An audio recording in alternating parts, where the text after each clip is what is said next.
Mr. Speaker, sana naman po ay baguhin na natin ang ating estratehiya. Sa akin lang naman po. Dahil ako'y miyembro ng 20th Congress. Bakit hindi po natin baguhin or reassess ang ating strategies? Kaysa bumabakbak tayo ng bumabakbak ng ating political adversaries.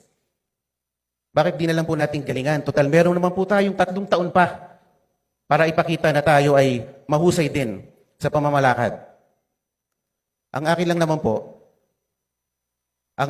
this administration has been characterized by, treating its political adversaries na pag malakas ang kalaban, i-disqualify, i-expel, i-impeach, or i-threaten na i-impeach. Bakit hindi lang naman po natin galingan? Meron pa naman po tayong 3 taon. Baka sakali, matalo natin si VP Sara sa 2028. Maraming salamat po.